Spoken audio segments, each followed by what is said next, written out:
My name is JoAnn Crary, and I'm the president of Saginaw Future in Saginaw, Michigan.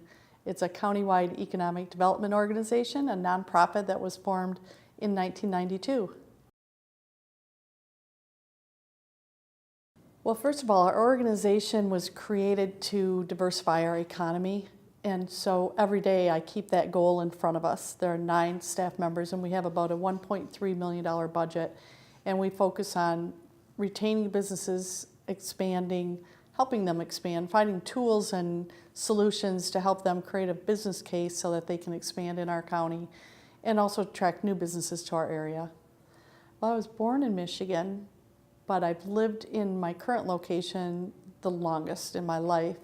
I went to school to be a teacher, and when I got out of college, there were no teaching jobs. So my mother actually said, why don't you go get one of those government jobs? And I applied at the county of Saginaw, landed a job in economic development, and never turned back. You know, it really does keep me excited every day because I feel like I can make a difference.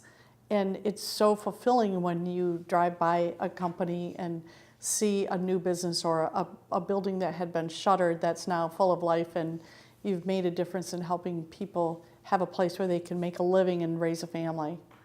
Well, right now, one of the biggest challenges is finding talent and bringing all the people under the tent. So you have a whole group of people that are disenfranchised that aren't part of this great growth that's happened since the Great Recession, but yet you have companies that can't find talent. So it's trying to match those two, educate people so that they have the skills needed for the jobs that are open today.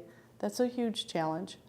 Well, IEDC, in my opinion, is the greatest organization that I can belong to as an economic developer because it's the foremost voice of economic developers. And, you know, I've been able to meet so many friends and colleagues that I look up to that are best practices in my view. So it enabled me to make connections with my peers around the country. It has the greatest training and certifications. We have become an accredited economic development organization, so it lifted up our game as an organization, and it just has great resources available. So I was introduced to IEDC. It was actually AEDC before IEDC was formed, and I became a certified economic developer. So I went through the the University of Oklahoma's Economic Development Institute, met a lot of great people, became a member of the organization, started to attend the conferences and just meeting more and more friends.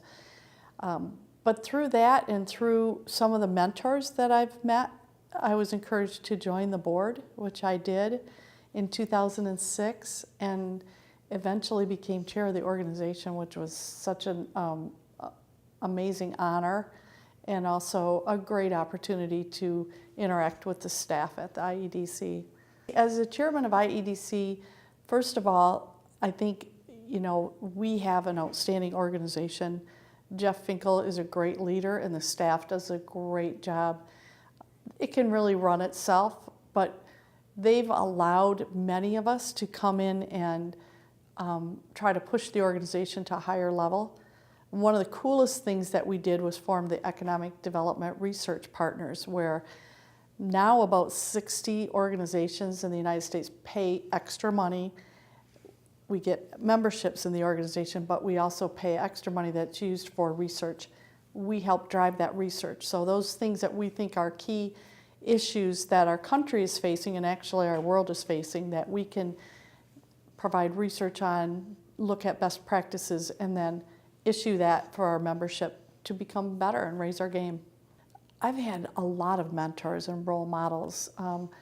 My first mentor was my boss, Jerry Breen, who allowed a young girl out of college to come in and learn all about the industry that was just really starting, and provided me a lot of opportunities for training that I took advantage of. And I guess the second isn't a person, but actually a community. In the Saginaw community, they allow women to lead. Women hold key roles in our community and in the state of Michigan, and so I've been able to learn from a lot of people through that. Wow, there's so many accomplishments. Saginaw is a community that's an urban area, but it's not that large. We have the same challenges as a place like Detroit. What we've been able to do is get our arms around the issues and work together really well. Like right now is the best we've ever worked together on in the history of my time in Saginaw. So you have a wonderful city manager, county board leadership, the chamber, and our organization that are all on the same page. We all have the same priorities, and we work together to move those priorities. And I think that's probably the coolest thing that we've been able to do, because now we get everything, we set a priority and we can get it done. Naming company names, Next Steer Automotive is the former Delphi Steering. It went bankrupt, went back to General Motors, was put on the market. There were a lot of companies looking at buying it and dismantling it or moving it out. And we got every community to pass resolutions saying, we support the company, we'll do whatever it takes to transfer the existing incentives, and also try to secure any incentive available under the law, and also to advocate for new laws for incentives. A Chinese company bought Next Year Automotive in 2010, had 2,400 employees, now it has over 5,000. So that was a huge success story for us, but there are many, many more. In economic development, the incentives and the tools have changed quite dramatically, and I think part of that is because people are requiring more transparency. They want to know if a company is getting some kind of incentive, that there's going to be a net gain. And that's something that we've always done really well, is that when we're putting an incentive package together, we show the net benefit of that transaction so that our residents can know. So I think that's one way that it's changed quite a bit. My best piece of advice, first of all, is to join IEDC and take advantage of training. It's important to get some great training in financial analysis and financial packaging. Learn all the incentives available in your state under the law so that you know what tools.